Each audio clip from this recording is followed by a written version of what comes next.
Sa mesa ng bawat tahanan siya'y naroon. Tahimik na bote, payak ang layon.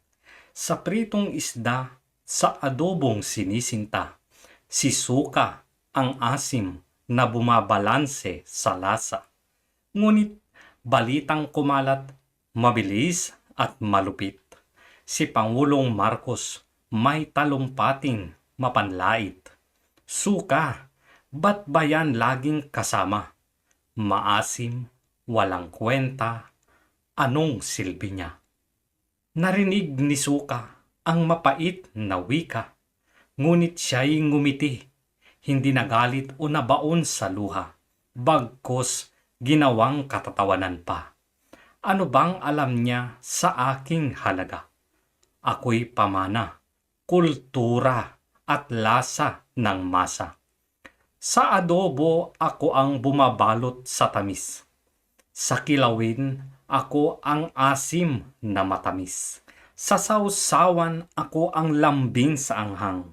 Sa lutuin ako ang pag-asang matapang. Maasim man ang aking unang tikim. Ako ang bumabalanse sa alat ng toyong maitim. Sa bawat kutsara, sa bawat subo, ako'y kasamang nagpapaligaya sa gutom na tiyan mo. Pangulong Bongbong, sanay iyong makita. Hindi ako basta asim na pampaluha.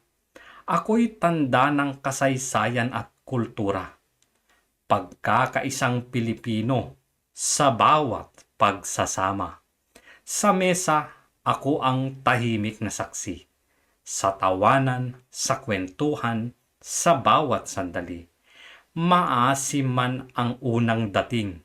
Sa dulo, ako ang lambing na hindi kayang palitan ng lambanog o alak na kasing pait ng iyong damdamin.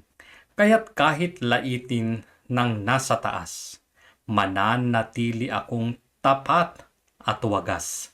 Dahil sa bawat patak at sa bawat tilamsik, ako ang paalala na sa asim may tamis na hatid. Sa kabila ng talumpating mapanlait, si Sukay nananatiling payapa at tahimik. Dahil ang tunay na halaga hindi sa palasyo nasusukat, kundi sa bawat hapagkainang puno ng halakhak. Sa pansit, ako ang dagdag panlasa. Sa balot, pampakilig sa linamnam ng sabaw ay dala. Sa chicharon, ako ang pangontra sa taba. Sa maraming putahe, ako'y bida sa saya. Ako'y galing sa galit at pagkulo, pero natutong bumalot sa tamis ng mundo. Tulad ng bayani, tahimik sa laban, pero sa dulo, tagumpay ang nalalasap ng bayan. At kahit pa ang Pangulo'y hindi man matuwa, ako'y mananatiling bahagi ng kultura. Sa mesa ng bawat Pilipino'y ako'y mahalaga. Sapagkat sa asim ko, nagiging buo ang pagsasama. Minaliit ang suka, nakalimutan mo na ba? Pinagmulang probinsya, ikinabubuhay nila. Sukang Iloco sa pasukin ipinagmamalaki. Lutang ka talaga, wala ka na sa sarili.